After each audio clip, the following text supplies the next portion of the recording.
Welcome back to another video of life science zoology. Enzyme के बारे में हम लोग स्टडी कर रहे थे। आज का हमारा टॉपिक है एक्टिवेशन एनर्जी।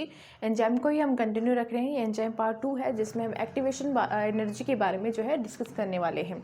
लास्ट वीडियो में हमने पढ़ा था जो एंजाइम होते हैं वो क्या होते हैं। प्रोटीन की फॉर्म होती है, बेसिकली कैटलिस्ट होते हैं, यानी कि हमारी बॉडी के अंदर जितनी भी बायोलॉजिकल रिएक्शंस होती हैं उनको स्पीड अप करने का काम करता है एंजाइम। ठीक है, जिससे क्या होगा कि जो एक्टिवेशन एनर्जी होती है वो लोअर हो जाती है। ठीक है, ऐसा नहीं है कि एंजाइम की एब्सेंस में रिएक्शन नहीं होगी, रिएक्शन होगी, लेकिन उसके लिए एनर्जी की रिक्वायरमेंट बहुत ज़्यादा होगी। तो एक्चुअली में जो एंजाइम है वो क्या करता है कि जो एक्टिवेशन एनर्जी जो चाहिए होती है रिएक्शन को प्रोसीड कराने के लिए उसको लोअर कर देता है। ठीक है, ये बेसिकली फंक्शन होता है एंजाइम का। ठीक है, तो एक्टिवेशन एनर्जी के बारे में जो है हम डिस्कस करने वाले हैं कि किस तरीके से जो है एंजाइम फंक्शन करता है। Enzyme help in lowering the activation energy for a given reaction. किसी भी रिएक्शन के अंदर जो एक्टिवेशन एनर्जी की रिक्वायरमेंट होती है उसको लोअर करने का काम करता है एंजाइम। ठीक है, enabling a reactant molecule to absorb enough energy to reach transition state. अभी ट्रांजिशन स्टेट क्या होती है इसके बारे में थोड़ा सा हम लोग डिस्कस कर लेते हैं। बहुत ही बेसिक एग्जाम्पल से हम यहाँ पे समझेंगे। फॉर एग्जांपल यहाँ पे कोई स्टोन है, ठीक है, और ये कोई हील है। तो इस स्टोन को इस हील के पीक पर पहुँचाने के लिए हमें ज़रूरत है कि हम इस स्टोन को कुछ एनर्जी प्रोवाइड करें। ठीक है, जब इसके पास में एनर्जी होगी तो क्या करेगा, इसकी जो पोजिशन है वो यहाँ हो जाएगी। ठीक है, यानी कि जो हील है उसकी पीक पर ये प्रेजेंट होगा। तो इस दूरी को तय करने के लिए इसको डेफिनेटली किसी एनर्जी की रिक्वायरमेंट होगी। ठीक है, इसी को हम बोलेंगे एक्टिवेशन एनर्जी। अभी जो इसकी पोजीशन है वो यहाँ पर है पीक पर, जिसको हम बोलेंगे ट्रांजिशन स्टेट। और इसने जो यहाँ से लेकर के यहाँ तक जो भी इसने ट्रैवल किया है, मतलब जो भी इसने दूरी तय की है, इसके लिए क्या ज़रूरत पड़ेगी, किसी एनर्जी की ज़रूरत पड़ेगी। ठीक है, हमने इसको एनर्जी दी तभी तो इसकी पोजीशन चेंज हुई है। इसी को हम बोलेंगे एक्टिवेशन एनर्जी। ठीक है, और ये जो स्टेट है अभी इसको हम बोलेंगे ट्रांजिशन स्टेट, जो कि क्या होगी, अनस्टेबल कंडीशन होगी। ठीक है, आगे बढ़ते हैं।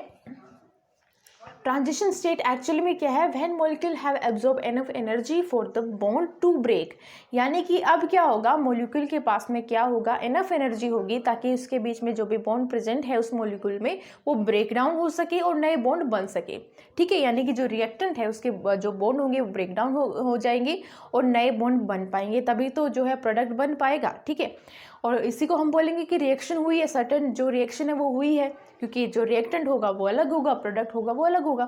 ठीक है, for the bond the reactant are in an unstable condition. ठीक है, अब क्या होंगे, यहाँ पे रिएक्टेंट जो होंगे वो अनस्टेबल कंडीशन में होंगे और इसी स्टेट को हम क्या बोलेंगे, ट्रांजिशन स्टेट। जो अनस्टेबल कंडीशन होगी रिएक्टेंट की उसी को हम बोलेंगे ट्रांजिशन स्टेट। ठीक है, ओके, अब आते हैं कि एक्टिवेशन एनर्जी के बारे में, कि एक्टिवेशन एनर्जी किस तरीके से होती है।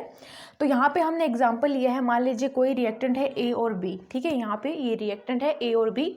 ठीक है, अब हम देखते हैं कि जब इस रिएक्शन के अंदर जब कोई एंजाइम जो है पार्टिसिपेट नहीं करता है तब क्या होगा, और जब कोई एंजाइम यहाँ पे प्रेजेंट होगा तब क्या होगा। तो यहाँ पे देखिए ये जो ब्लैक लाइन आपको दिखाई दे रही है ये कंडीशन तब है, ये क्या होगा एक्चुअली में, ये क्या है, एक्टिवेशन एनर्जी का ग्राफ है। ठीक है, ये तब कंडीशन हो रही है जब यहाँ पर क्या होगा, एंजाइम पार्टिसिपेट नहीं कर रहा है उस पर्टिकुलर रिएक्शन के अंदर। तो यहाँ पे आप देखिए एक्टिवेशन एनर्जी कितनी ज़्यादा लग रही है, यहाँ पे बहुत ज़्यादा एनर्जी की रिक्वायरमेंट होगी, क्योंकि यहाँ पे क्या होगा, कोई एंजाइम नहीं है। एंजाइम का काम क्या होता है, रिएक्शन को स्पीड अप करने का काम होता है। तो एक्टिवेशन एनर्जी जो है लोअर हो जाएगी, लेकिन यहाँ पे एंजाइम नहीं है तो क्या होगा, एक्टिवेशन एनर्जी बहुत ज़्यादा चाहिए होगी, हमें बहुत ज़्यादा एनर्जी की रिक्वायरमेंट होगी यहाँ पे। ठीक है, तो एक्टिवेशन एनर्जी कुछ इस तरीके से होगी, यहाँ पे बहुत ज़्यादा होगी। दूसरी कंडीशन हम लेते हैं, जब यहाँ पे हम क्या करेंगे, एंजाइम यहाँ पे पार्टिसिपेट करेगा तब क्या होगा। तो ये जो आपको ग्राफ दिखाई दे रहा है, ये जो पीक आ रही है, ये तब कंडीशन हो रही है जब यहाँ पे क्या होगा, एंजाइम प्रेजेंट होगा।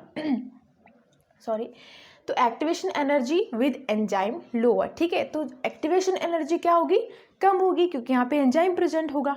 ठीक है, तो जो हमें जो एनर्जी की रिक्वायरमेंट होगी वो कम होगी, क्योंकि बहुत ही कम एनर्जी में क्या होगी, रिएक्शन जो है कंप्लीट हो जाएगी, प्रोसीड कर जाएगी, क्योंकि एंजाइम यहाँ पे स्पीड अप कर देगा रिएक्शन को। लेकिन यहाँ पे क्या होगा, एंजाइम यहाँ पे प्रेजेंट नहीं है तो बहुत ज़्यादा ही हमें एनर्जी उसको देनी पड़ेगी, तभी जो है रिएक्शन प्रोसीड कर पाएगी। तो यहाँ पे एनर्जी ज़्यादा लगेगी, यहाँ पे कम होगी। ठीक है, रिएक्शन जो है प्रोसीड कर चुकी है और ये क्या बनेगा, प्रोडक्ट। ठीक है, तो रिएक्टेंट अलग है, प्रोडक्ट तो अलग ही बनेगा। ठीक है, तो इस तरीके से जो है रिएक्शन होगी, प्रोग्रेस ऑफ रिएक्शन, और इस तरीके से जो है एनर्जी का ग्राफ में शो होगा। इसको एक एग्जांपल से हम समझते हैं। For the conversion of H2O2 यानी कि हाइड्रोजन परऑक्साइड। ठीक है, हमारी सेल जो होता है उसके अंदर एक सेल ऑर्गेनेल होता है जिसको हम बोलते हैं परऑक्सीजोम। परऑक्सीजोम का फंक्शन क्या होता है, वो जो हाइड्रोजन परऑक्साइड होता है उसको कन्वर्ट कर देता है वाटर और ऑक्सीजन के अंदर। एज बिकॉज ये हमारे लिए पॉइजनस होता है तो ये क्या करता है, इसको कन्वर्ट कर देता है वाटर और ऑक्सीजन के अंदर, H2O और O2 के अंदर। ठीक है, अब एक्चुअली में अगर यहाँ पे एंजाइम प्रेजेंट नहीं होगा तब क्या होगा, जो एनर्जी की ज़रूरत पड़ेगी वो होगी 86 किलो जूल पर मोल। ठीक है, लेकिन इसी में अगर हम एंजाइम का इस्तेमाल करें, अगर यहाँ पे एंजाइम पार्टिसिपेट करे तो एनर्जी की कितनी रिक्वायरमेंट होगी हमें, तब होगी 1 किलो जूल पर मोल। ठीक है, तो आप देखिए कितना ज़्यादा डिफरेंस होगा। ठीक है, 85 किलो जूल पर मोल का डिफरेंस यहाँ पे साफ साफ आपको दिखाई दे रहा है। तो आप देखिए कितना ज़्यादा एनर्जी को, ये एक्टिवेशन एनर्जी को लोअर कर देता है एंजाइम। ठीक है, हमारा अगर डाइजेशन की बात करें, ठीक है, डाइजेस्टिव सिस्टम में जो हमारे स्टमक होता है, स्टमक के अंदर बहुत सारे एंजाइम प्रेजेंट होते हैं। अगर वो एंजाइम प्रेजेंट नहीं होंगे कि तो फूड का जो डाइजेशन होगा बहुत ही स्लो होगा, इवन कई सालों का टाइम लग जाएगा फूड को डाइजेस्ट होने में। तो आप सोच सकते हो एंजाइम हमारे लिए कितने ज़्यादा इंपॉर्टेंट हो जाते हैं।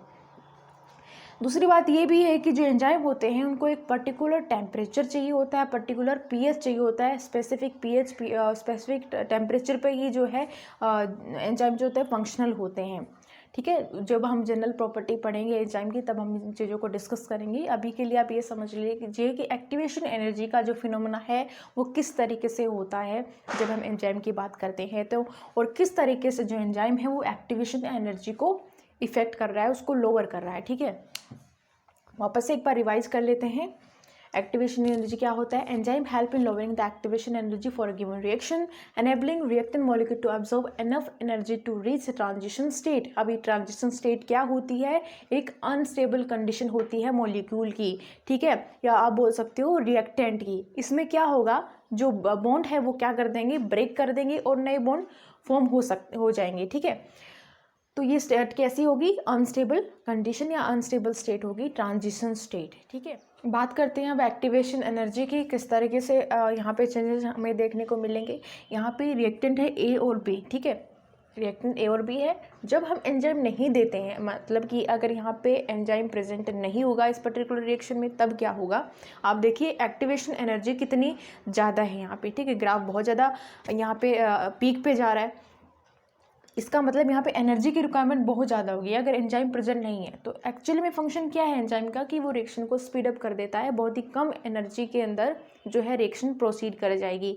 लेकिन एंजाइम यहाँ पे प्रेजेंट नहीं है तो बहुत ज़्यादा एनर्जी की यहाँ पे रिक्वायरमेंट होगी, क्योंकि एंजाइम यहाँ पे प्रेजेंट नहीं है। वहीं पे अगर एंजाइम रिएक्शन के अंदर प्रेजेंट होगा तो बहुत ही कम एनर्जी के अंदर जो है रिएक्शन प्रोसीड कर जाएगी और प्रोडक्ट का फॉर्मेशन हो जाएगा। इसको एक एग्जांपल के तौर पे हमने समझा, हाइड्रोजन पेरोक्साइड का एग्जांपल हमने लिया था। ठीक है, ये जो है कन्वर्ट हो जाता है वाटर और ऑक्सीजन के अंदर। अगर हम एंजाइम यहाँ पे प्रेजेंट होगा इस रिएक्शन के अंदर तो क्या होगा, 1 किलो जूल पर मोल एनर्जी की रिक्वायरमेंट होगी। लेकिन अगर यहाँ पे एंजाइम नहीं होगा तब आप देखिए एनर्जी कितनी ज़्यादा हमें यहाँ पे एनर्जी की रिक्वायरमेंट होगी।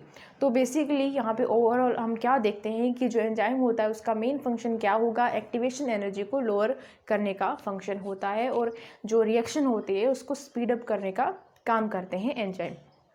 ठीक है, तो इस वीडियो में इतना ही। Thank you so much for watching this video. I will see you in the next one.